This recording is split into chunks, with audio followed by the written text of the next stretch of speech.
Let's see if we're live here.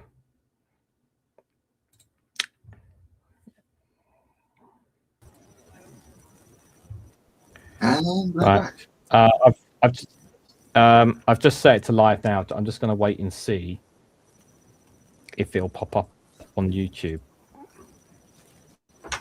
So doesn't help, but Graham's gone live at the same fucking time. I think podcast is already live. This is very concerning indeed. Is that it? Oh, there it is. Yep. Yeah. Okay, it's there.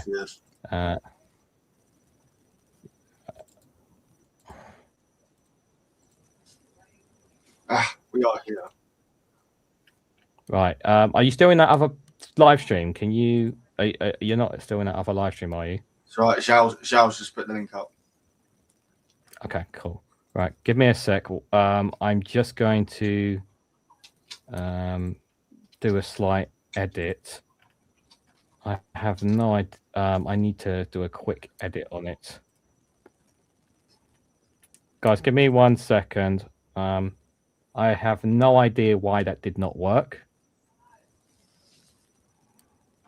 So you're just going to have to bear me 1 second, guys. I just need to do some minor tweaks. Oh, shit, I don't have it there. You've got to be kidding me.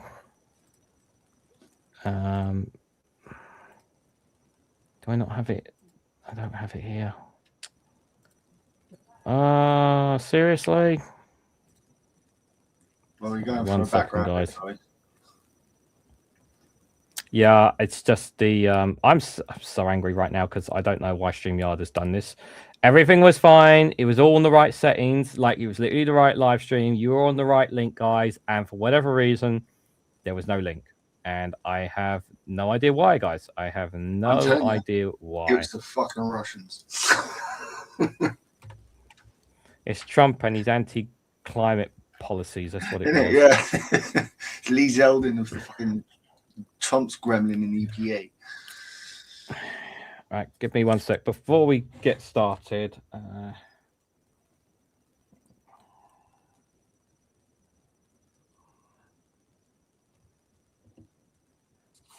Sorry about this, guys. Right, I'm putting that right in front of me so I can remember at the end of this show. Hello, everyone. Welcome to this embarrassing disaster of a live stream for some reason whatsoever. I sincerely apologize, and so does One Angry Pagan for that. I don't know why. Again, I have no idea why. We were in the right live stream. You guys were in the right chat, and we pressed live, and for whatever reason, it didn't go live. And I kept looking at the live feed counter, and it kept saying 0, and that was just simply not true because I know you guys were in the chat. So why it wasn't working, I don't know. I literally just had to rush and copy and paste a new live stream to get up for you guys. So I'm gonna have to do a whole bunch of editing after this live stream, which is very, very infuriating. But hello, everyone. Welcome to the Eco Flake Show. For those who don't know, myself and One Angry Pagan here, we do once a month, we do a show where we talk about climate change, the environment, eco-friendly stuff, rising sea levels, all that kind of stuff, guys. Topics really that I don't think, there are obviously channels and experts and whatnot who do this stuff on a regular basis. But I feel like, we try to do it at least once a month so that we go back to it. Let's see what's happened since then, or have there been new developments, not just in the UK, but sometimes in the world and that. And I really do find this series very educational, I think, more than anything. Since we started this series, how do you feel about the series so far, Pagan? I'm very much enjoying this. I have been wanting to do something like this for ages because there aren't too many from down here, but I do every now and again come across some idiot who will try and argue with me that the climate change isn't real, or even that dinosaurs didn't exist. And I'm like, and I've always been interested in education. Ever since I was I might not have gone with certain teachers, but that was usually because they were shit teachers. I've always liked it to learn, and I still love to learn. And if I can impart what I've learned to other people, all the better, because that goes against what the wealthy want. Yeah. And they want all this green tech and all this kind of to stop. We must continue the oil and gas and all this kind of stuff, guys. Anyways, let's dive straight into the news, guys, because we kind of had a bit of a little hiccup at the start here. Now we have covered this. I have covered this story on my Good Morning show here, but given that Pagan is here with us, I think it's a nice one to dive into here, and a positive story, because we always want to hear positive stories, not just always the doom and gloom stuff here. So the main headline from the BBC here is the UK homes are to get £15 billion for solar and green tech to cut energy bills. Obviously, my first reaction to this is that this is a really positive thing. Obviously, there's always the argument, and people always say there's always more they can do. I agree. There's always more that can be done, but this is steps in the right direction.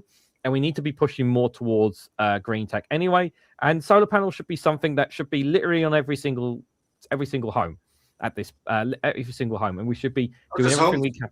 Bus stops are the perfect, not just bus stops, but like the bus station themselves, and you've got massive flat roof. Mm-hmm. Chuck a load on there.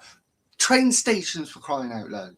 They've got huge flat surfaces for solar panels. I'd love to see more of that. But this is great. I mean, there is the counter to this, which is, where's the stick? This is the carrot. Where's the stick?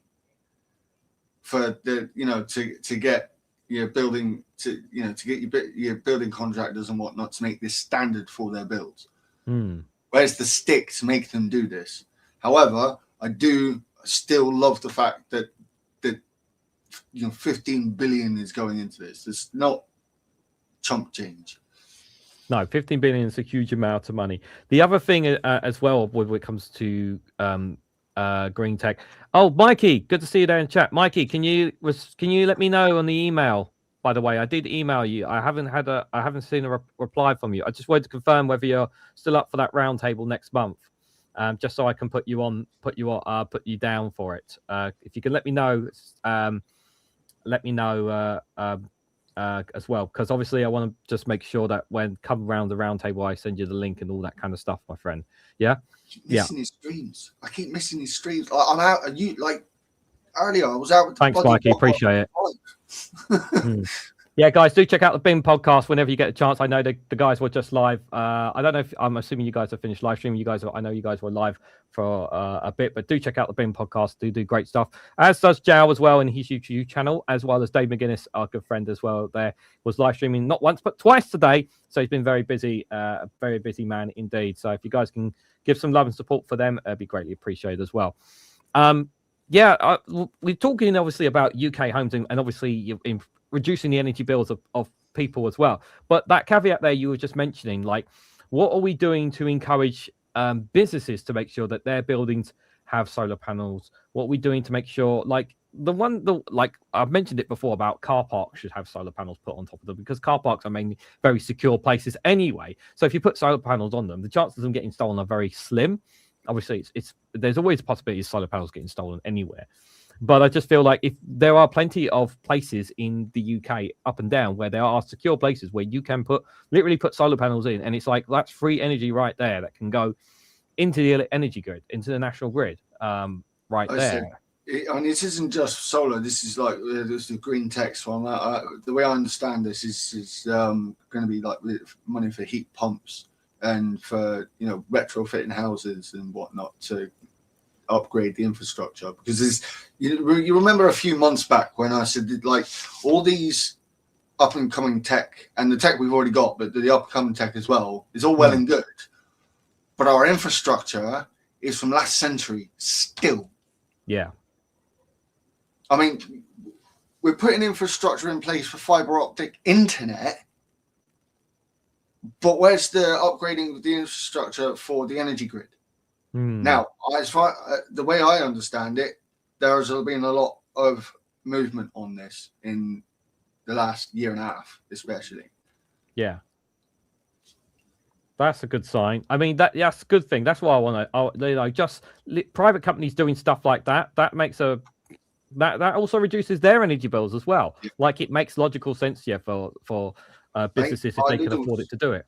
our Lidl's, our new Lidl's down here that we just got. I think that's got solar panels on the roof as well. Should do because it's right on top of a fucking hill. Yeah. Well, I've got massive track of rough countryside in Scotland, perfect for massive solar farms, underutilized to my mind, says Pete Music there. I have to put in here that we don't want to cover too much of the countryside in solar farms, which is why we want to concentrate on put them on buildings. Yeah. Because I'm not saying we shouldn't at all, but I do think there should be a limit because we already have a biodepleted environment. I think we should utilize and prioritize buildings and structures where we can put solar power panels on, and if and when we do need countryside, then we should look at that based on what our capacity is. But I think that's a better way to think about it. We have to be, because if you're going to block off the sunlight for because these are big panels, right, you get a massive shadow underneath that's blocking the light. So you're going to block light from a load of plants. And it's not great. We're going to end up, so we don't want to do that too much. And if we do that, we want to do it in a spread out way, so as to lessen the impact on the area. Which is why I'm so much. It's not when people go on like solar farms, wind farms, and that's it. No. We like the whole one again. One of the whole things at the very start of the green movement was it's not just moving from one limited set of energy sources to another limited energy set of energy sources, but to diversify our energy set of sources. So this includes this isn't just solar and wind. This is geothermal. This is tidal. Yes. And etc. Like lots of different green techs, not just one kind, but obviously we're kind of focusing on there.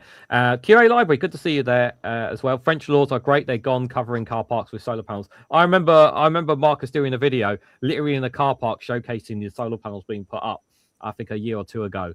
In there. So that's a really good law. That's a big one there as well. So households will be eligible for thousands of pounds worth of solar panels and other green tech to lower their energy bills, the government has announced. So the long-awaited Warms Home Plans promises to provide 15 billion to households across the UK over the next 5 years, as well as introducing right for renters. Now, this is over a 5-year period. Obviously, the big caveat is, well, what's going to happen if reform come into government? Well, they're going to try and we won't know until that happens. If that happens, is the only answer I have for that. This was in the manifesto, and they're moving ahead with it. So, that's the best that Labour can do on this particular front. The best that Labour can do is to move forward and hope that it yields fruit. The government says he wants to create a rooftop revolution, tripling the number of homes with solar, which is very ambitious, and lifting 1 million people out of fuel poverty, which we definitely as well. The plan has been strongly welcomed by the energy and finance industry, but the Conservative Party said the scheme will saddle households with high ongoing running costs.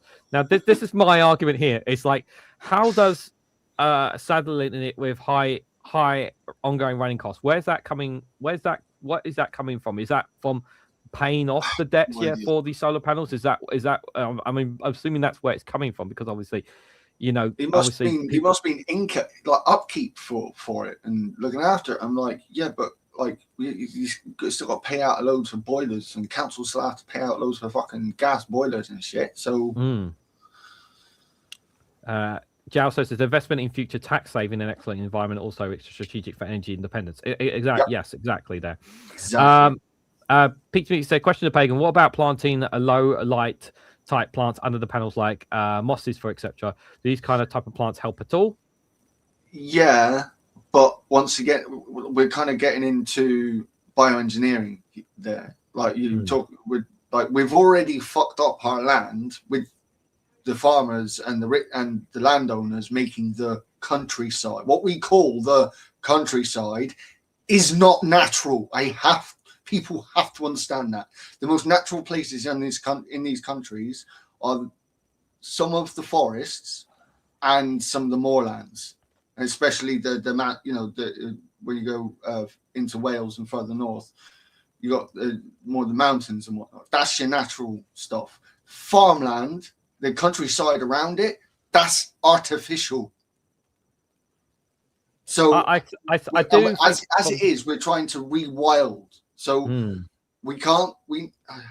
If we're going to do that, it has to be properly studied first.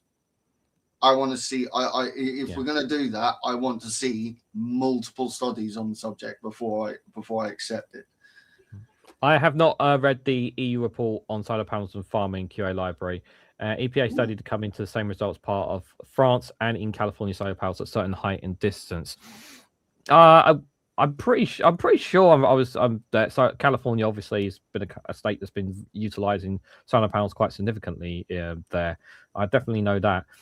Also says when done right, crops with solar panels use a lot less water and crop yield go up, and crops are not stressed there as well.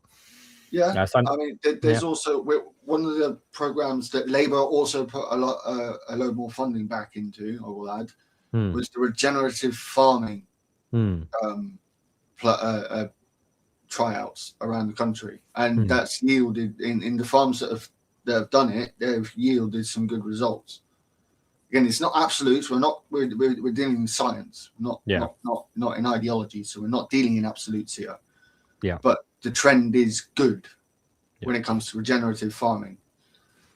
Evening, blah blah. Let me carry on with this. So, first time back in 2024, the Warm Homes Plan promised to tackle the national emergency of rising energy bills, but it's taken 2 years for the final details to be published. The government announced the plans published on Wednesday yesterday will focus on funding solar panels, heat pumps, and batteries for households across the UK via low interest loans and grants. So, for able to pay households, even with the grants, there are likely to be additional costs of installing the technology. For a heat pump, after the subsidy, households pay on average £5,000. But for an average 3-bedroom semi-detached house, installing these 3 technologies could save up to possibly £500 annually on energy bills, it estimates. Which, if that is just yes, of course, it is an estimate of what the average could be, but still £500. When you think about how much you guys pay for all your bills combined, right? £500 is a huge amount of money to take off your bills, especially if you're somebody. Love this. Fellow Pratchett fans are going to love this comparable, but it's very similar to the Boots theory, Sam Vines's Boots theory of economics, where a poor man will only be able to get poor quality boots. We'll have to keep buying more boots. A wealthy man will have to pay less. Pay more for boots, but will end up spending less on boots over a lifetime because they're better quality boots. And in the end, the person with the poor quality boots ends up still with wet boots. So it's better now to spend the money to get this done rather than quibbling about the costs. And it needs to be done. Yeah. Although Ben Richards, good to see you there. Although social charity Nesta, I hope I said that right, and green energy charity MCS Foundation have estimated it could be more than £1,000. A warmed home shouldn't be a privilege; it should be basic guarantees for every family in Britain, says Keir Starmer. Ban said the cost of living crisis is the biggest issue the country faces, and that upgrading homes is a crucial part of getting bills down. Yep, anything to help get bills down is always a good thing. Yep, so measures, I'll just go scroll down to the measures to the plans include, so extending the boiler upgrade scheme by a further year to 2029 to 2030, offering 7,500 grants for air source heat pumps, an additional £600 million for low-income households to receive funding for the full cost of solar panels and batteries, taking the total available to £5 billion, and low and zero interest loans for households irrespective of income. So the plan has been strongly welcomed by the energy industry, workers' unions, and the finance sector. So the finance sector as well likes this, who see this long-term financial commitment by the government as crucial for driving private investment into green technologies. So it also benefits the capitalists out there as well. $15 billion is a substantial commitment. It provides a certainty to investors and businesses in the energy market. I cannot say that guy's name. Chief Executive of Trade Body Energy UK. Camilla Bourne. There you go. CEO of Electrify Britain, Camilla Bourne, a joint campaign group from Octopus and EDF to encourage switching to electric heating, also welcomed the announcement and said it will help cut bills long term, but said the bad side is that it is a plan and we need delivery. Well, you know, we also know that these kind of things take time as well, and I think we all accept that. You know, critical path analysis. Unfortunately, it's always something you've got to do before you can do what you want to do. Yeah. Some of the schemes are already distributing grants, but for new funding, the government has yet to decide how or when their households will receive the money. It says that further engagement with the finance sector is needed this year. Richard Leiss, the Ratty Reform deputy leader, strongly criticised the plan. Don't be disparaging to rats. That's disparaging to rats. I need to find a more cockroaches. Then the Reform cockroach leader. That's fair.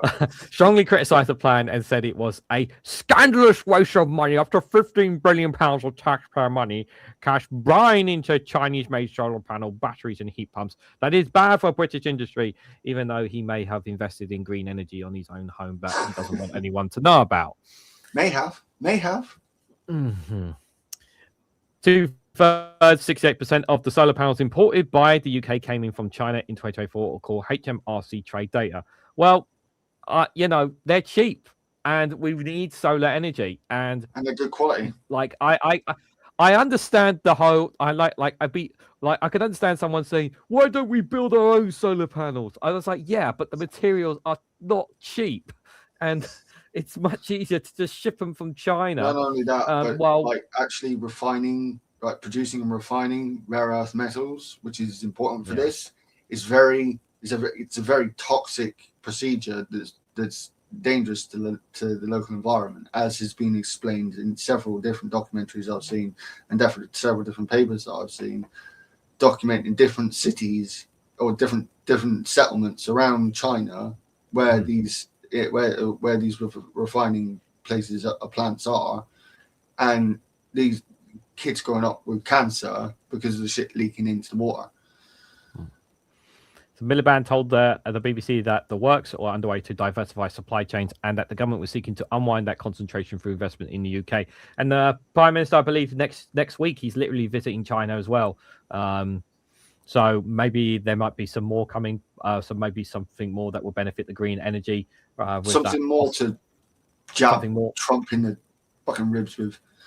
The government said that the scheme would contribute to 180,000 new jobs in the clean heating sector. Yeah, there are. Yeah, guys, it's not everything is just going to be automated. Some of it does require new employees as well. So that's a good thing as well, creating jobs.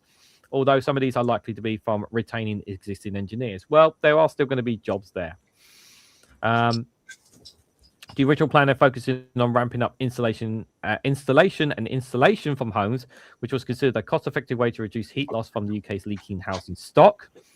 But ongoing controversy with the government's funded installation scheme, ECO avoided botched installations, has led to the scheme not being extended. So it looks like, the installation. So it looks like here that they've reduced the amount of installation funding because they found out a lot of them weren't being done correctly. That basically people were doing the job and then we were just doing a shit job of it, and then you had people kicking off saying, "Well, there's still coal being leaked into my home." Yeah, it was a Tory run program, so it was quite cowboy builders. Is anyone shocked by this? Yeah, I actually really like. Insulating homes is another great way of saving money, but I hope that the government looks at a way that they can do it to make sure that people aren't getting ripped off. Ripped off from it, like a different way. I'm hoping there. To be fair, I mean, the thing is, like I said before, we've said before, like Labour are in many ways limited in what they can do. So what they feel they can do, are trying to do, at least in this area. Ed Miliband, again, people can argue the toss with me all they like about this, but Ed Miliband is the star player of this government. He's one of the only people there actually doing his damn fucking job. And as far as I'm concerned, doing it well. Dave McGuinness might argue with me on this one, but I will die on this hill. I'm a fan of Ed Miliband. Unlike insulation, he said heat pumps are a technology in its infancy and needed government support to catalyze the industry. The plan allows the industry to commit to double down. It allows investors, manufacturers to say, let's keep investing and get to a certain point where it is equal to hydrocarbon alternatives, he said. It's getting there. By switching getting there. Yeah. Everything takes time. By switching households away from oil heaters and gas boilers to electrical heat pumps powered by energy renewables, the government hopes it will cut the country's planet warming emissions, of which around 80% come from home heating. A dozen people got in contact and experience installing low carbon energy technologies like heat pump. One retired couple living in Stowmarket got a heat pump 2 years ago, and it said it was the best upgrade we've done in our house for 20 years. But they said the current electricity prices, it was expensive to run, and it was only when they got solar panels did they see the costs fall. Yeah, so it was only when the costs fall there. So. This is when people get annoyed with me, keep saying the word absolutist. This is what I mean. You can't be like, oh, I've done this, so it's all good. No. You got to do this, and then this, and then this, and then your bills will come down. I'll just come to the end of this because we want to cover some other stories because obviously we've started late, guys. Not everyone in the green energy is supportive of all the measures. Dale Vince, CEO of energy company Electricity, praised the funding for solar, but criticised the high level of subsidies for heat pumps. Although he said that they had a role to play, he said they weren't the national answer for lowering heating costs and greenhouse gas emissions. Quote, solar panels give us the biggest bang for buck. There is no doubt about that. Cheapest to install and most productive in terms of bringing down energy bills. Heat pumps sit at the other end of the scale, Vince said. We could put solar panels on 10 million rooftops or heat pumps in 1 million homes, is what he said there. Yeah, but it's not. He's doing exactly what I said for people not to do a minute ago. Like, he's doing. What he just said there was what I said not to do. Be absolutist. Like, as the elderly couple said there, like, we got the heat pump and it was great, but the energy prices, that, and then the solar panels, and it's been brilliant since. Like, heat pump, then solar panel, or vice versa. It doesn't matter which way, but both of them, or what other energy source you want to use, plus the heat pump, is what you need. Like, Dale Vince is doing the one or the other thing with what he just said. That guy really does do my head in sometimes. I'll just end this before we end it here on this bit. Claire Coutinho, the Shower Secretary, says, unless the government gets serious about cutting energy bills now, even though they literally announced in the budget that they were cutting energy bills, many of the taxpayer-funded schemes will saddle households with high ongoing running costs every single year. And the Liberal Democrats said the plans did not go far enough, and that means there is no effective fuel poverty program in place this winter. This is what they are stating there. So, yes, but the Liberal Democrats also want lower taxes. So it's like, how do you want it paid for, fuckers? I know I tactically vote Lib Dem in my area, but I haven't really got any other choice. This is my main argument towards that party: is you want all the social good stuff, but you don't want to pay the taxes. Like, wake the fuck up. I'm not opening the door again, dog. I'm not doing it. The next story, guys. If we spend, I'm worried that we might spend the next hour talking about this just because it involves the president of the United States. So, good God. So let's hope it doesn't go that far, guys. So I actually mentioned this yesterday as well. I didn't actually have the clip of it, but I'm not going to play the clip because I'm not going to subjugate you guys to Donald Trump's voice because I already did that to you guys yesterday. So, like I said, listening to Donald Trump, actually, there is actual scientific evidence that proves that by listening to Donald Trump, your intelligence level actually reduces. There is science that verifies that.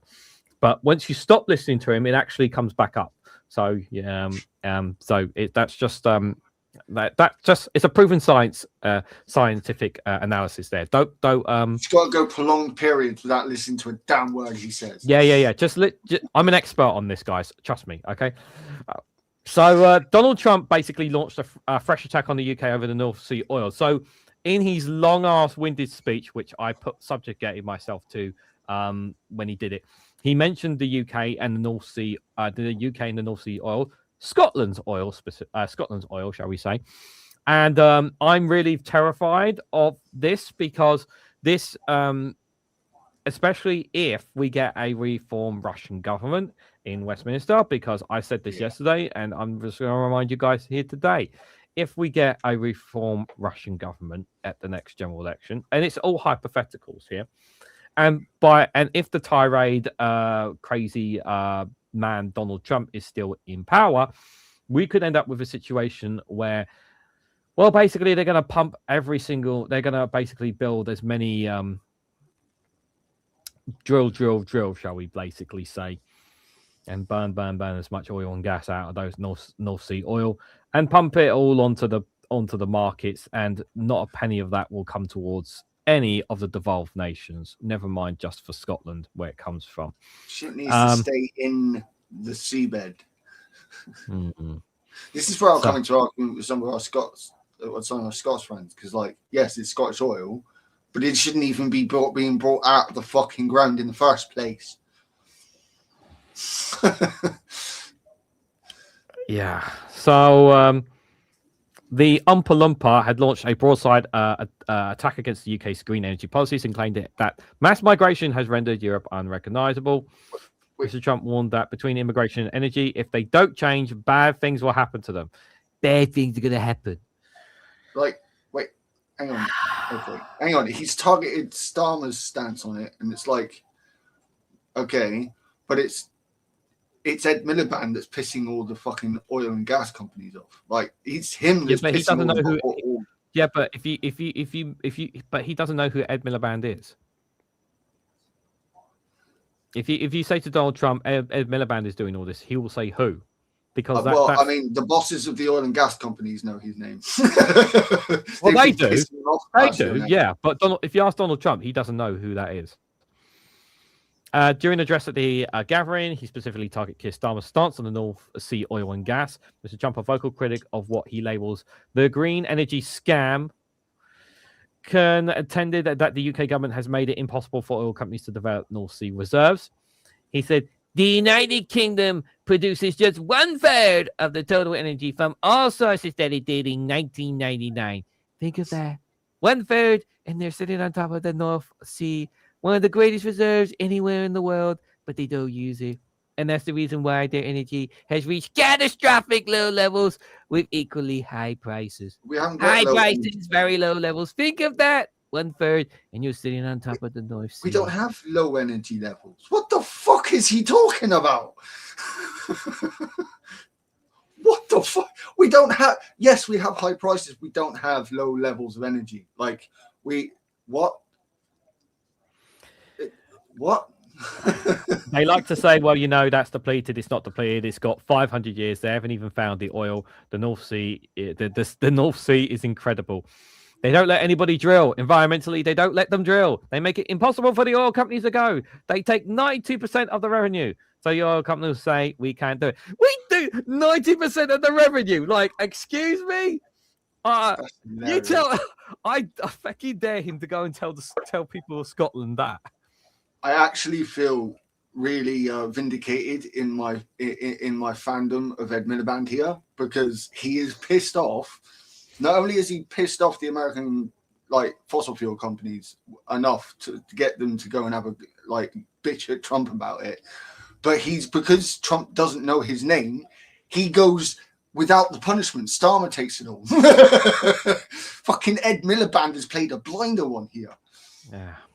Anyways, let's not. I don't want to dwell too much on this nonsense, really, from him. But Greenpeace says Trump's knowledge of the North Sea oil and gas amounts to a tottering pile of lies, and the UK government can safely ignore advice from a climate denier bankrolled by the fossil fuel industry. Friends of the Earth said the only people who benefit from backtracking on climate action are the polluters, the billionaires, and the powerful vested from profiting in fossil fuels. In an occasionally rambling address, Mr. Trump highlighted the achievements he claimed to have made in his first year in office, running to the White House. Not interested in that. And yeah, I think they're talking about other stuff, further on in the article. But yeah, it was just on this North Sea oil kind of thing. It was just worth touching on there. But we're not going to subjugate you guys anymore to that rubbish there. Is the star of this government. I don't like.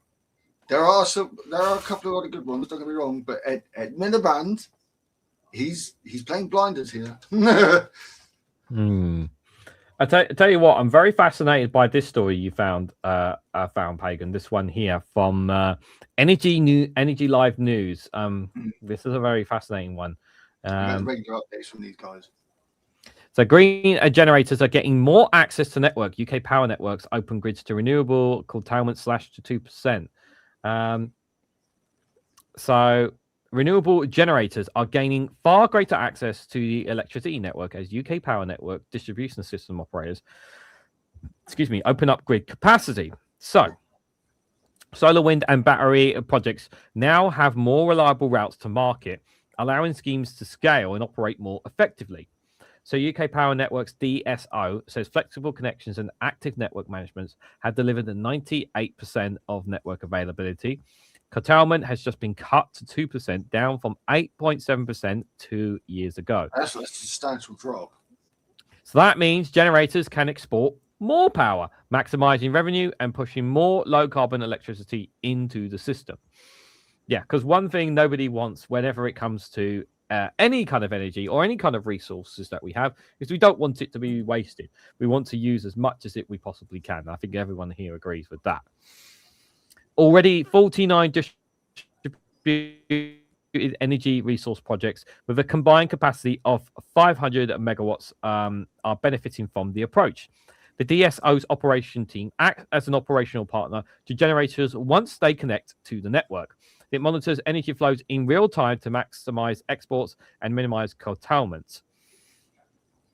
I'm not going to be able to say that guy's name. Go on.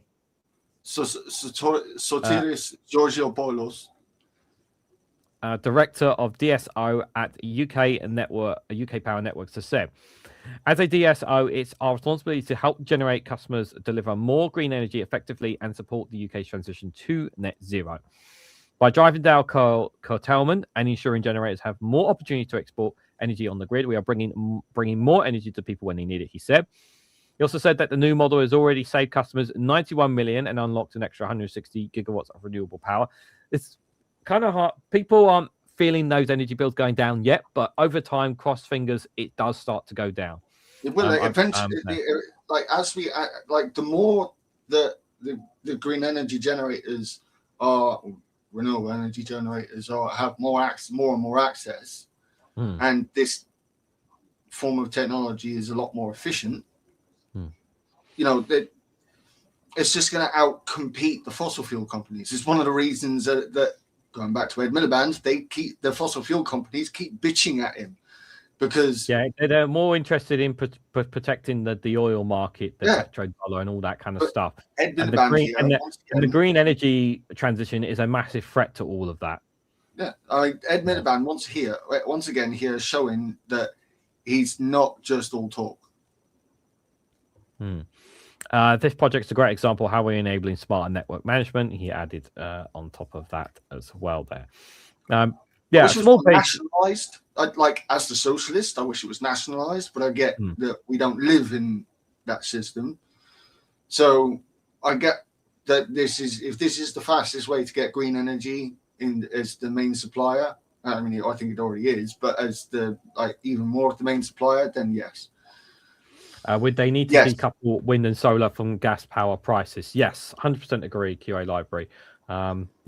Absolutely. But again, it's like that different things are coming in online. Like the Labour are bringing in different things, and it's not just one thing that will do it. Yes, that will help. Heat pumps will help. solar panels will help, wind farms will help, geothermal, tidal, all this is going to help, but each one on its own isn't going to be the cure. I just want to remind people as well, I will, at the end of this live stream, I will also put up all the links for all the articles that we share on this as well, guys, because normally I do that before the live stream, and obviously because of what happened, obviously, I haven't been able to do that. So I will do that after the live stream. If people want to have a look at any of the articles that we cover here as well, guys. So the next one I got is another one from the BBC. Obviously, especially when it comes from an intelligence group as well. I think we know this is happening, but again, it's another reminder of this is happening. We need to be shouting more about this here. So nature loss is a national security risk, intelligence group warns here. Yeah, why are we not we do not. I think it's very fair to say that we are not treating the climate crisis on the same level as. Are we treating it? Are we looking at it right now on the same level as like the cost of living, or any other major issues right now? I think when it comes to cost of living and the nature side, the green energy side of things is part of the cost of living. Trying to bring cost of living down, not just through energy prices for households, but for energy prices for businesses, bring down prices that way as well. But when it comes to this kind of thing, it's a little bit less easy for people to see. I'm going to be blunt. I don't think the government sees it as a national security risk, but I think. Considering the work that Ed Miliband does, he probably would do because he sees what's happening. Well, but this doesn't come under his purview. He's the energy minister. Yeah, so but this is obviously I've listened to the new DEFRA minister. Okay. And from what I've heard her saying, it's a case of like we know that this is a problem, and we're already underway at trying to restore. Draw up and bring in plans to and enact plans to restore our ecosystems. However, this is one where it's even harder than the energy crisis to deal with, because you're talking about living systems here, and these intertwined living systems. And I already said earlier, we fucked that up because when you look at most of the countryside, that's actually artificial. Hedgerows are not natural in the way that we see them in this country. For the most part, all these straight lines everywhere. No, that's not natural. But so there are, I know down here in the Southwest, there are programs to try and reforest and rewild. The more Dartmoor down here is under a sort of desertification kind of issue where it's only one type of grass that's able to that's actually surviving up on the moors these days, and with the sheep farming practices, this is not helping. But this is not just plants but animals as well, and we're talking about pollinators. And when you talk about national security risk, that's largely when it comes to food. We need our pollinators. Yes. The government sign off on every contract on all things oil and fuel, contract that can be changed, says Stephen Banker. Again, Ed Miliband's been pissing off the oil and gas companies for the past year and a half. We should, one of the past live streams we did we went over a story that documented that. Because they contacted him 3 times more than the other. I recall that. Yeah, they contacted him more than any other minister. Yeah, I remember that story. Yeah. So and that's because Ed Miliband keeps saying no. So obviously the picture there is obviously not the UK but the Amazon rainforest, because that is obviously loss of biodiversity in the ecosystem there. So this is actually what that says there. I hate seeing the Amazon rainforest like that. What that says there is that the damage done in other countries directly affects us here, and indirectly, obviously. Yeah, but obviously, but we also know a lot of people just see it as, oh, it's somewhere miles, a million miles away, not my problem. That's a lot of thing that people We look all at live. as well. You know, I keep wanting one message I keep driving toward, and it's pissing a lot of people off around my area and people I know, but I don't give a fuck. We all live on the same fucking planet. Yep. We are living things just as much as every plant, fungus, bacteria, animal, what have you. Yep, and I'm still waiting for my moon base to be built, guys. I don't know if it's going to happen before I die, but let's hope that happens. I want my little house. I want my little house on the North Pole of the moon. Good evening, Steve. Morning.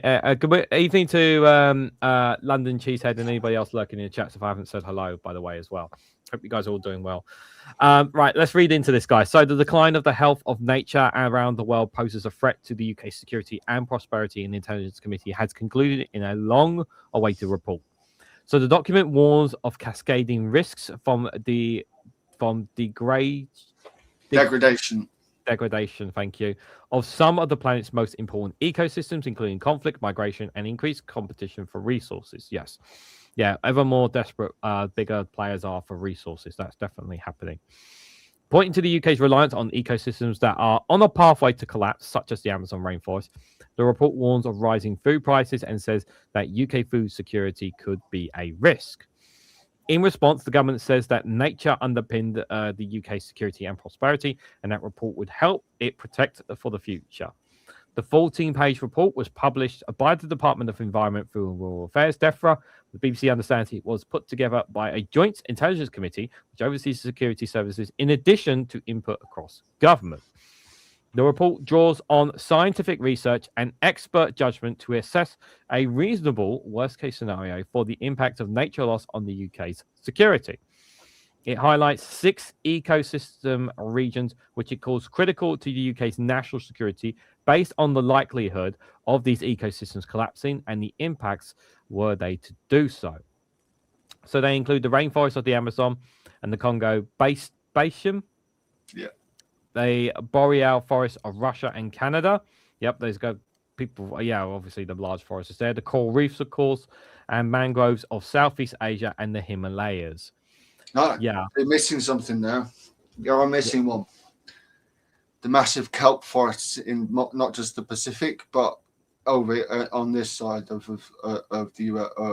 the North American continent as well, in the Atlantic. Kelp forests are a massive producer of oxygen.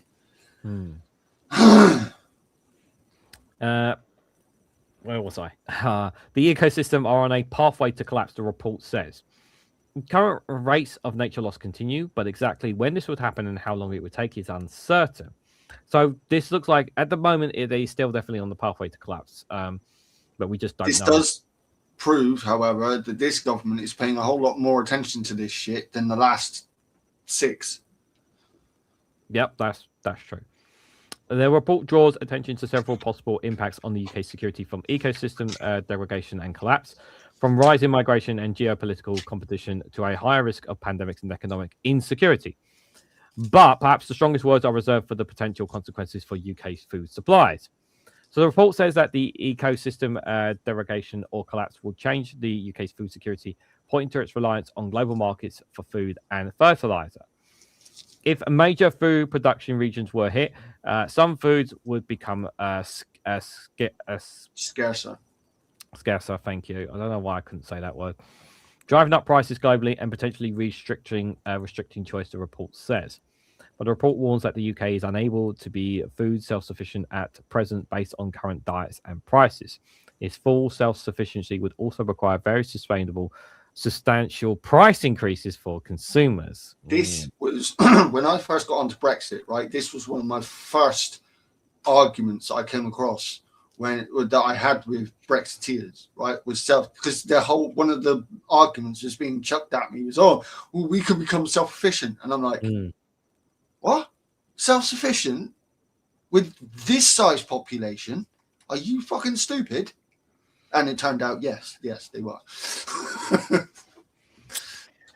They would argument would say, well, if we kick out all the illegal immigrants, we won't need to import. That's going to be their next argument. You're still going to have more than 50 million people. Like, what the fuck? That's going to be their next argument. I guarantee it. Yeah, we'll protect our. But we won't need to rely on exports anymore because we're going to kick out all the immigrants. And it's just like, did you realize there's how many UK citizens there are, right? But the report warns that the UK is unable to. Oh, I read that bit. Sorry, didn't I? However, some technologies like regenerated agriculture or lab-grown protein could help with further research and investment. The report adds. Yeah, regenerative agriculture. I said that earlier, did I not? I remember the story about the lab-grown burger, and someone tried it, and it was like the same taste as a normal burger. And I'm like, yeah, why don't we do more of that? You know, energy. I have from what I've seen, it's fairly energy intensive to recreate this shit on mass. Like they've. It was a scientific breakthrough. Don't get me wrong, to actually achieve the thing but it's like nuclear fusion. Yeah, they know that they've seen what they want. Now they've got to be able to keep it going. Yeah, they just need to find less without the use of too much energy to create it, shall we say? If that makes sense. Be more efficient. Efficient. That's the word. Thank you. Excuse me, Gareth Raymond King, head of international program at the Energy and Climate Intelligence Unit, said the weather extremes fueled by climate change were already hitting food production in some parts of the world. This is a cost of living crisis driving up food prices on supermarket shelves for UK households. In response to the new report, DEFRA spokesperson said the UK has a resilient food system and remains one of the most food secure nations in the world. We have access through international trade to food products that cannot be produced here. We're supplements of domestic production and ensures that any disruption from adverse weather or disease do not affect the UK's overall security of supplies. However, we also do a lot of the so-called international food products still comes a lot from the European Union.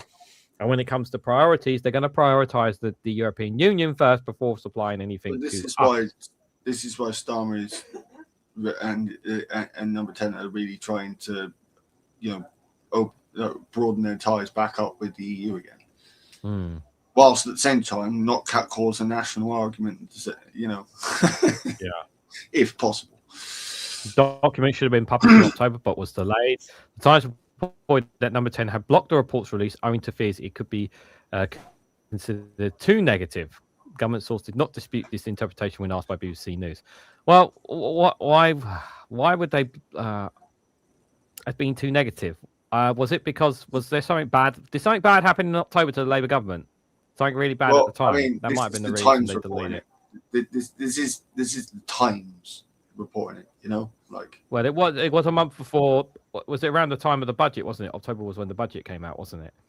So maybe they didn't want that on top of the budget, possibly.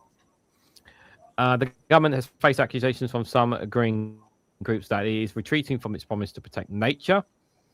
At November's COP30 climate summit in Brazil, the UK failed to commit public funds to Brazil's Tropical Forest Forever facility, its flagship fund to try and protect these ecosystems. The government cited pressure on the economy and has repeatedly said that it hopes to contribute to the fund in the future and that it will encourage the private sector investment. Can you guys, private sector, you guys are making all the money. Can you go and put money in there for us so that we don't have to do it? Oh no, you're not going to do it. Oh, okay then.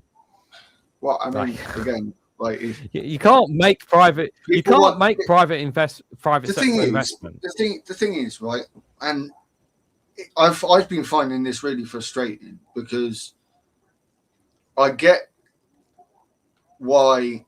I mean, I myself am frustrated by that, but I'm also frustrated by the fact that people want this government to spend out on all sorts of different things.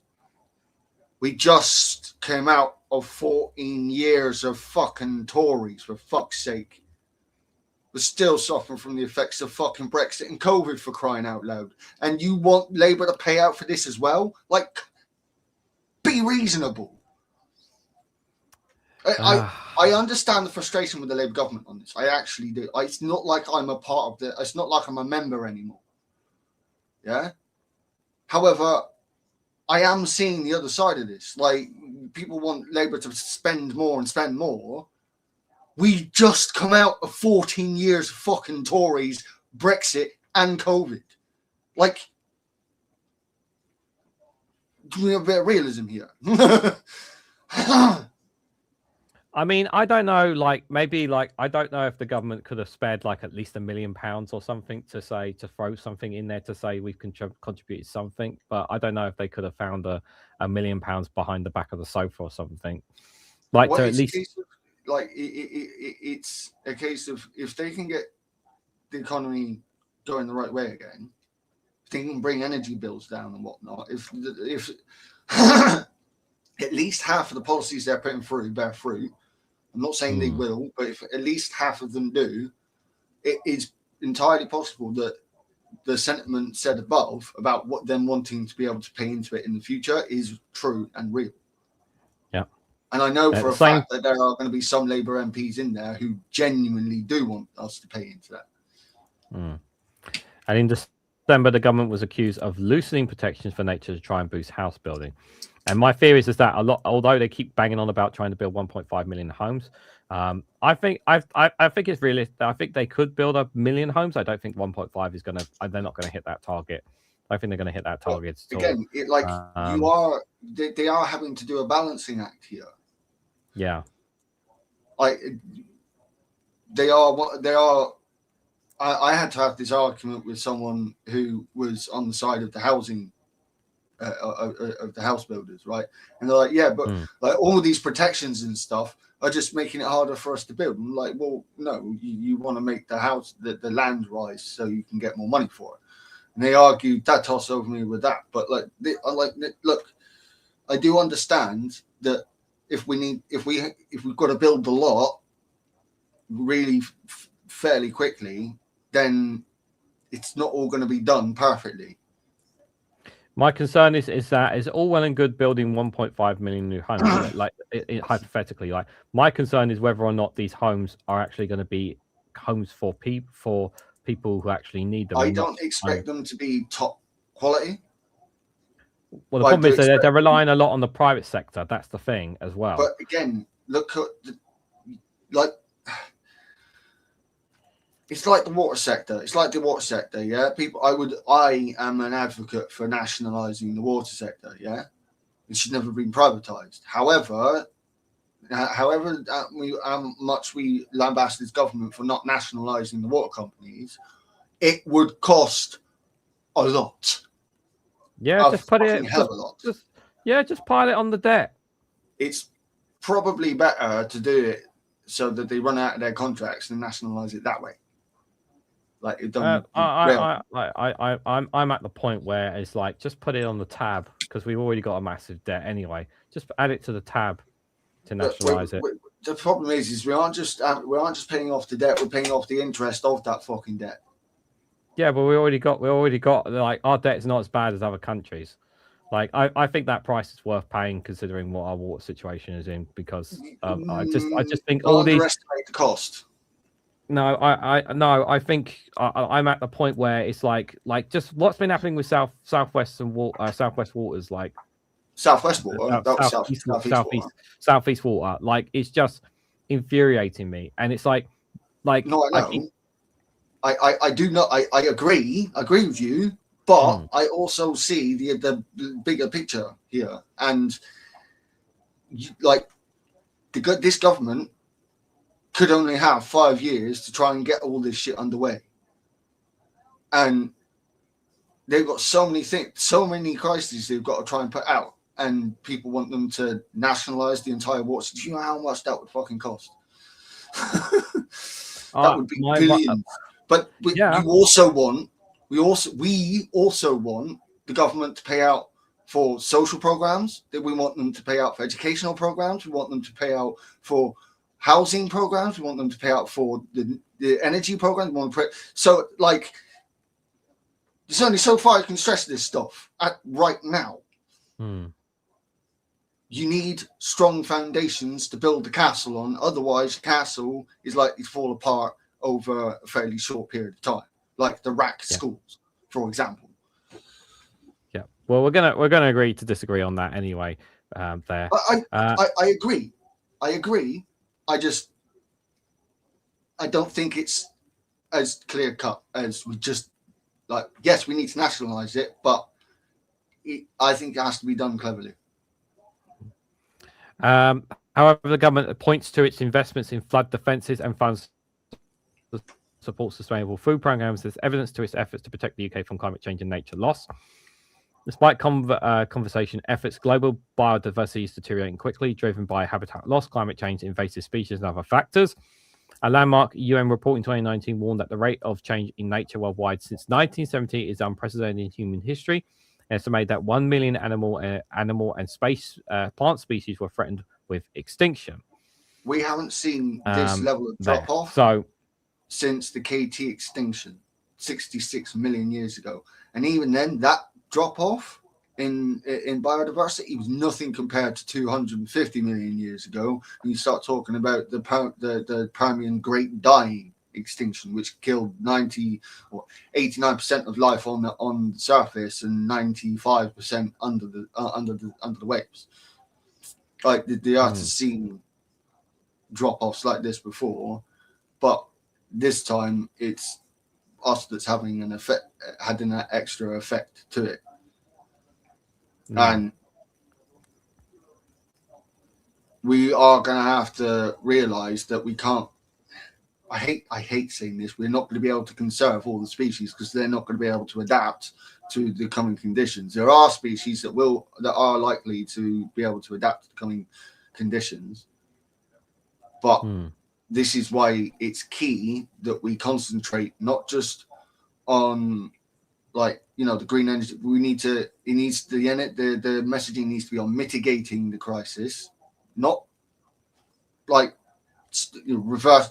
No, don't want any of this fucking stupid talk of reversing climate change. Mitigation and adaptation, they need to be the key words. What about the last ice age when we lost all the large mammals 13,000 years ago? Chris just said, "What do you want us to do about them?" Like I don't know what it should. Like 99% of all life that's ever lived on this planet is extinct. Like people don't understand 850 million years of multicellular life history on this planet. Like they just can't. I swear, people just can't comprehend that. We continue to find bones of new species every now and then as well. You know, we still not only that, but like there was a species called a line of animals called multituberculates, which lasted longer than placental mammals have existed. They went from the Jurassic period, the beginning of the Jurassic period, all the way into the age of mammals. They survived the KT extinction, right? But they're all gone, and yet they lived a lot longer. The multituberculates were around a lot longer than any placental mammal. So it's like things will go extinct, and that doesn't mean that we are, we're involved in it. Things were already starting. The panda was likely going to go extinct without us anyway because of its slow fucking mate. Different animals go extinct at different times for different reasons, and quite often it has considering we've only been around for us as a species, Homo sapiens, for about 300,000 years, like that's many millions, if not billions, of species that went extinct that had nothing to do with us. We're going to come back to species in the next story after this one, guys. So, and this is actually a nice positive one here. Green spaces should be the norms for all in new housing development in England. Guidelines say. Experts say big flaw in the lack of mandatory requirements, meaning developers could ignore the guidance here. Green spaces should be normal. It should be normalized. Like we should have parks, just have nice, lush green walkways, all that kind of stuff. It's really, really important. I don't think like the fact that. So it says here, it says guidelines say. So it's not mandatory requirement. I think it's the same thing we said about solar panels being on houses that are not a mandatory requirement. I think there was like we heard different, like we had one story where it said it was mandatory, and then another story saying it wasn't mandatory. So on solar panels, for example, but obviously here, so they're saying there doesn't have to be any lush green whatsoever. I mean, I know that in my area, I remember getting on the train going through Catford, for example, there was a big plot of greenfield that was just basically not being used for anything, and then they turned it all into like high-rise blocks and whatnot, and there's literally no green around it whatsoever. There's a couple of trees, but it's not like any concepts of this kind of stuff. Like there's not like a park or anything. I mean, this looks more green. This looks more like this looks like, I mean, it doesn't look like Exeter, but it looks a bit more like Exeter than it does, say, London or Plymouth. Like, well, it says for the picture, King's Cross in London could become the model for housing developments. Yeah. So it's a draft. It's a draft. Is what their picture here. When I go up to Exeter, and when I grew up in Exeter, like even if I was living in an area that was fairly built up, no matter which direction I looked, you could see greenery. Even if I was in a heavily built up area, it was only 5-10 minute walk to the nearest woods, fields, or whatever, or even the river. I like this comment from Jow here. Green spaces here, most in the EU, are mandatory. There are percentages. Developers also need to build sidewalks, a bicycle lane service, and buildings prepare for green energy. But the word that stuck out for me in your comment there, Jow, was percentages. Mandatory. That there should be a certain percentage of green space that developers have to build when they're building areas. So there needs to be a certain percentage. I think that's the key word there. Saying, you can build, but you have to build this amount of green space depending on how depending on the size of the area. Yeah, we want Exeter and Bristol, not Plymouth and London. Where it's tiny little pockets of greenery surrounded by concrete blocks. Like Exeter and Bristol, whilst they're built up in many areas, you look around and you will see trees, you will see fields and what in the distance in many different ways you look. So and parks and whatnot. Like Exeter especially is pretty damn green when it comes to this stuff. Yeah, you can have as much green paint as you want, mate. That's not environmental. That's just painting it over. Yeah, that's the housing where shops. Yeah, housing where shops, schools, public transport, and possible pubs are close by, with green spaces and access to nature where heritage is preserved. Should be the norm for all new developments according to guidelines set out by the government. King's Cross in London, for example, where industrial buildings have been converted into shops, restaurants, and public spaces, and where schools and care homes mingle with social and private housing near to a clean-up canal and nature reserve, could become the model according to the new vision. Or Temple Gardens near Bath, where a vacant Grade 2 listed pub, Bristol Temple Gardens. Bristol Temple Mead, but they're Bristol and Bath are very close. You said Bristol, and I'm like, where's Bristol? And I'm like, okay.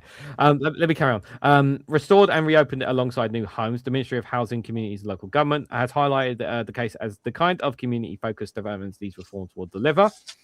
It said, Bath shows how neighbourhood identity, shaped by local history, culture, and landscape, is reflected in building types. For what's this word? Facade and architectural designs. This allows people to connect with their local heritage. Other developments highlight including campus in Manchester and the Mailings, I hope I said that right, in Newcastle upon Tyne there. Divisions for nature such as...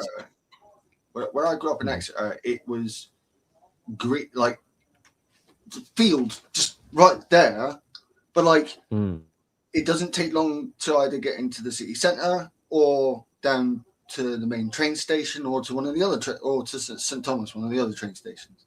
Like I lived on the other side of Exeter, which was there was fucking fields and trees everywhere, but we overlooked loads of housing. So people should look at Exeter on a map. It's a lot greener. Like there's a lot more green in Exeter than say in Plymouth or London. Although I still haven't seen all of Glasgow, the time that I got to spend in Glasgow, there was definitely its fair share of green spaces. I can definitely agree with Dave McGuinness on that one there. Glasgow's very green. I mean, to be fair, I'm coming from a southwestern bias. Provisions for nature such as swift bricks and hedgehog highways should be incorporated, as well as protections against the flooding that is becoming more prevalent owing to the climate crisis, the government has said. Badger tunnels. Badger tunnels. The design and placemaking planning practice guidance published in a draft on Wednesday for consultation does not mandate any of these guidelines as requirements.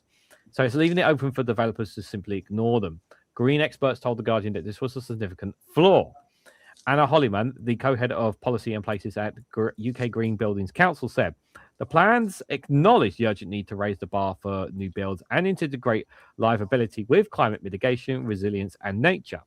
Yet, in light of the stark national security assessment on global ecosystems published yesterday, which we've just looked at, this is clearly not enough. The assessment warned of the dire impacts on Britain's national security from the failure to plan ecosystem collapse. See, here's the thing, right? The government is saying, we need you guys to do this, but we're not going to force you to do anything. Whereas I think, you know, what the EU said there is like the government's position shouldn't be, we're encouraging you, pushing you guys to do this stuff. It should be, no, you need to do a certain amount at least before you can develop. You have to do a certain amount of it. They're also up against they're also, and they're just playing devil's advocate here. Sorry. But like, you've also they're wanting to build as much as fast as possible without making poor quality housing. So it's like there does have to be some middle ground. That's why they've got to strike a balance. So they've got to so what they should be deciding is, okay, how much a percentage is it going to be all homes? How much can they fit in? How much greenery can they fit into that area at the same time as well? How much of greenery can they fit into that as well? Like that, personally, I think Labour are choosing the soft hand approach, which I don't agree with. Like, it goes back to what Starmer said at the beginning of his premiership, and even before he came in, that he wanted government to be less intrusive on people's like less intrusive. He said this, and I'm like, I get where he's coming from, but no. Well, he's kind of doing it. Well, isn't he doing the opposite though by deregulating the need for more building houses, because you had more consultation before all this deregulation, though. So isn't that some of the deregulation is purely to get around the NIMBYs? Yeah, and we kind of like there was always going to be a trade. Again, none of these policies that anyone comes out with are perfect. There's always going to be cost-benefit analysis stuff. Yeah. There's always going to be that. Yeah. The assessment warns of dire impact of Britain's national security from the failure to plan for ecosystem collapse. Holliman called for cleaner regulations. I just want to take umbrage with that plan for economic collapse. Right. It sounds like they want the government to have a highly detailed plan on exactly how they think the ecosystem's going to break down in all the different ways it could. And I'm like, 14 years of Tory bullshit, Brexit and COVID. Well, it doesn't. I will say, look, it doesn't cost anything to have a plan in the back of their minds, stuff like have a plan when these things happen. But it's like, well, this isn't a failure to plan for ecosystem collapse, though. Like that's a bit over the top. This is about here and now. That just going from what that's been said there, this isn't a failure, because I mean the other stuff that Labour is doing with the new forests and new reservoirs, which are going to create new ecosystems. The programs being put in place to clean up the fucking rivers. Yeah. Like they aren't doing nothing, and the way this is put is as if because of this one thing, Labour aren't doing anything. It's like, well, the Guardian are not squeaky clean. Let me make that very clear to people. Okay, yeah. Although I use them a lot, they are not squeaky clean. I want to make that very clear to people. Okay? I just want to repeat myself though. I am not a Labour member. I might be coming up with defences for the Labour government, but that's largely on again, sorry to use the Christian term, but devil's advocate basis. Before like, you build, I agree with a lot of what Reagan's arguments. However, I can also see the other side. Yeah. Before you build new houses, you have to optimize your current housing stock. Well, it's not just that. I absolutely agree with that, Steve. But also, like that obviously, if we're diving into the housing situation rather than the eco side of it, obviously there is the problem is obviously is the workers, how much workers we actually have in the UK to be able to build the houses, and of course the biggest hurdle, of course, is the materials, which not only unfortunately that, but private equity has brought up a load of our housing. So there's all these factors are in play here. So it's on that. But yeah, that definitely is something to take into account here as well. Guys, I want to try to get to this story before past. We want to touch on at least the last story a little bit before we finish up regularly.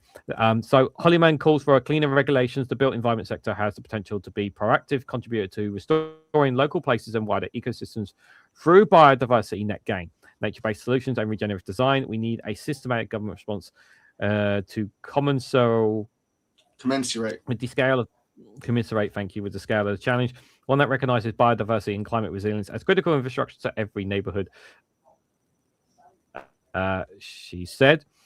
Rachel Hackett, a planning development manager at the Wildlife Trust, called for the government to specify measures for wildlife, saying, "We need a bolder, more ambitious plan that cements nature firmly into the house building rules," she says. Nature-friendly designs, measures like swift bricks and hedgehog highways will only make a significant difference for wildlife if they are mandatory for all developments. We've had years of guideline and optional choices for developers and years of nature decline. Well, not all houses. Swifts will go to certain environment. Like, that's ignorant itself of the natural science. I'm sorry. I know you want to get to the last story, but like, I'm sorry. That's a little bit ignorant itself of themselves of the actual science here, because swifts do not occur all over the fucking country. Yeah. For example, we don't really get them here. You get them in. We'll see them in Exeter, 26 miles fucking northeast of me, but you don't find them in Torbay. So what's the fucking point in putting swift bricks in every single house in Torbay? There isn't. So I get where she's coming from. See, but I'm going to call this is not too bad here. I'm going to call the absolutist card again. Again, these are great ideas. Houses in the mailing, Newcastle upon Tyne. I like this. I love it.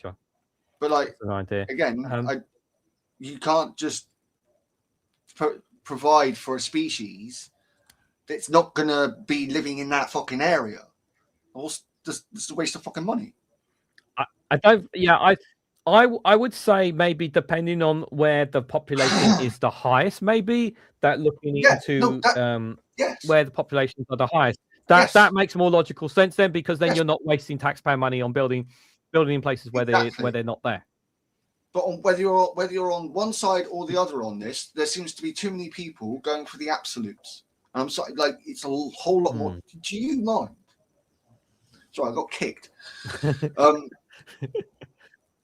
But like, you can't just set up for swifts in, say, like down here in Torbay, where we don't really get them. Like, there are areas of the country where hedgehogs are less common. Like, so what, you're going to build fucking hedgehog tunnels everywhere? Like, even where they're not there? Yeah. Jao says, just before we go to the last story, guys, because we're finishing soon, saying you need to build according to geography, climate, and population. Portugal is a country with different climate types, and the reason why houses and buildings are different. Yeah, absolutely. Like, I agree with making it mandatory for a certain, like, you have to build a certain species and whatnot. I would say it depends where it's located, where it is, and how much of that population is there. Then, yeah, that's where you need to have a bit more of a discussion rather than just saying, no, it needs to be absolutely everything everywhere. I don't think this is done, this is all done. Like, this isn't just labor. We're going to do this and that's it. There will be more developments upon this in the coming years. Yeah. we're not going to have time to cover guys, because we're running out of time anyway. But I'm just going to point out, show you guys these two stories here. I'm just going to show them to you guys because I want the last story I wanted to just touch on was a nice story, guys. So we were going to cover it, but like I said, I'm going to put links in the description for all of these guys. But we're not going to have time for all of them because we're running out. India is electrifying faster than China using cheap energy green tech here, which we thought was Pagan thought was I thought was sounds like quite an interesting story here. But China's rapid electrification has been hailed as a miracle by some measures. India is even further ahead apparently, and this is originally a Bloomberg piece as well. So would have been very interesting. Would have been an interesting piece to have a look at. We want to be keeping an eye on not just China when it comes to this stuff. Well, yeah, India does have a huge population, and you guys might have seen this story because I might have covered it on Good Morning, but I wanted to cover it with Pagan, but again didn't have time. Was the United Nations treaty to protect extraordinary marine life due to coming to force? So the world's first pact aims to protect 10 million species from threats such as climate change, overfishing, and deep sea mining, which again is a very positive thing there. So that would have been a nice story to recap there's on a lot as well. There's been a lot. But just before we finish, it's like over here we are better than the Americans when it comes to the deep sea mining stuff. Like I mean, for example, government are actually talking to people like David Attenborough about the deep sea mining stuff. Yeah. But before we head out, guys, we want to share this story here because I think this is a nice one. It's official. Storks are returning to London for the first time in 600 years. I couldn't get it from the Standard because they wanted my money, and I told them to fuck off. So I had to get it from Yahoo News, guys. But I just wanted to touch on this, guys. Beavers and storks will soon be roaming around East London after rewilding plans were officially approved by council leaders this week. Last year, City Hall announced an ambitious mission to inject biodiversity into parts of London, starting with the reintroduction of white storks. The large bird with an impressive wingspan has not been seen in the city for 600 years, but it will officially be making its grand comeback in October 2026. Family of beavers will then be introduced in March 2027. We've talked about the reintroduction of beavers before, so that's also, I think we discussed it, didn't we, with London having and pine martens being reintroduced to Devon. Yep. Thanks to the eco projects. Yep, across the city, beavers have returned to the capital since 2023. It's not been seen in London for 400 years. So Sadiq Khan, I know people have criticisms of him, but the fact that he's been elected 3 or 4 times tells you he's actually doing a fucking good job at being London mayor. You know, I will just say that. And a lot of the candidates, opponents that have been put up against him have all been shit. What was the last one? Susan Hall or something like that. Susan Boyle, who lost her bus. We don't need to insult that poor woman. Susan Boyle gets enough shit. Susan Hall, I think her name was. Susan Hall, that's it. Thank you. Yeah, because she made the story on LBC, and Nick Ferrari said, I tried to understand. You don't know, like, who basically murdered her on live radio with the questions. He said, no matter where we live or how much money we earn, we all have the right to experience the beauty of nature. Addressing the climate emergency, he also says it was essential that we improve our natural environment. He said this year, London saw the most summer wildfires since record-breaking heat waves in 2022. Mm-hmm. So, so the return of storks, guys. This is a very nice story in the leader. So I'm very just on the beaver thing. You keep saying about well, start the petition. You know, bring back wolves to the. Oh, I've already signed it. There's already. I'm pretty sure there is a. I've forgotten what it's called. I'm pretty sure there already is a petition to bring back wolves. There are groups that want to bring back bears and wolves to this country because, again, it's one, they were native to this country. We killed them all off. And 2, we have an overpopulation of deer. We're not willing to hunt. So yeah, but on the beavers. I've been seeing a whole. I wasn't able to find a recent news story about it, but I've been watching a whole load of things. I think I shared with you the channel Leave Curious. And the people have been letting beavers loose without letting the government know, as well as the official releases. there have been unofficial releases, and they're starting to get, in some areas, they're starting to cause a bit more effect to the local area than people were expecting. So we start seeing more trees with massive fucking chunks missing out of them. People have been releasing beavers unofficially in your area. And I've just finished. Extreme weather events are already making large parts of the globe habitable cities with born. Yeah, we absolutely agree with that. Yeah, we're not for everything, not for us maybe, but you go to somewhere like the Sonora Desert or the Atacama, bet you will find life living in those deserts. I will. Yes. Bet Yeah, scorpions. Scorpions ready to sting you. I don't give a fuck what life it is. But life on this planet, more like even larger life, to our size or bigger, has survived in worse conditions than we are living in right now. So, guys, yeah, just as a lift up, things might be changing and the environment might get harsher, but life is resilient on this planet. I would put it this way: we've ended with both positive and negative news of this live stream. I would say it that way. So I think that's not too bad, all things considered here. All things considered, guys, I want to say massive thank you to everyone who came along tonight. Thank you guys for all your comments. Again, I do apologize for StreamYard not StreamYarding my live stream from YouTube for some dumbass reason.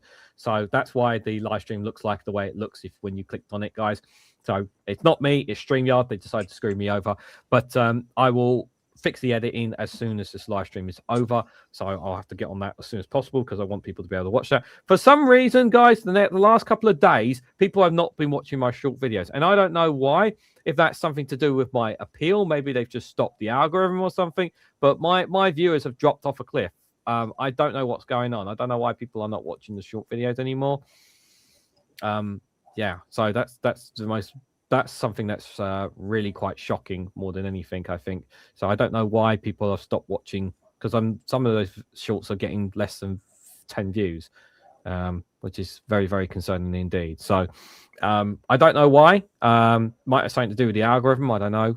But hopefully it'll bounce back soon. I know it's January, guys. I know it's January, but the live streams have been doing really well on the channel, but the short videos, some of them have just dropped off a cliff, which is very concerning indeed. Hopefully that will bounce back soon there. Just a quick reminder, our next Eco Flake show for people is on Thursday, the 12th of February, guys. Thursday, 12th of February is our next show, and we'll be doing it. So that's literally in 2 weeks' time. Just literally in 2 weeks' time, guys. Yeah, so we've had a long wait. Yeah, well, I think it's like 5-6 weeks was our last one. I think that's how long it's been. Maybe even 7 weeks actually. Might have been 7 weeks possibly. Was it the first? It was the first week of December we did our show. And then it's been about a month and a half. Yeah, so it's been quite a bit since we last done it. Yeah, so, but yeah, we'll be back. Yeah, we'll try and keep on top of doing it once a month for you guys. I did have it set. I don't know. I'll just say for you guys on here, I did have it set at Thursday, the 12th of March as well, for next month. I don't know if Pagan, you're all right with that date or not, but obviously I'll let you know there as well. But obviously we'll just get those ones in there. Just a quick reminder, guys, before we go, I'll be live again tomorrow for another Good Morning show at 11 o'clock. So if you guys can join me for that, it'd be greatly appreciated. Thanks everybody for coming again. I don't have a proper outro except just click the end live stream button. But like I said, I'm going to fix the live stream as soon as possible for you guys.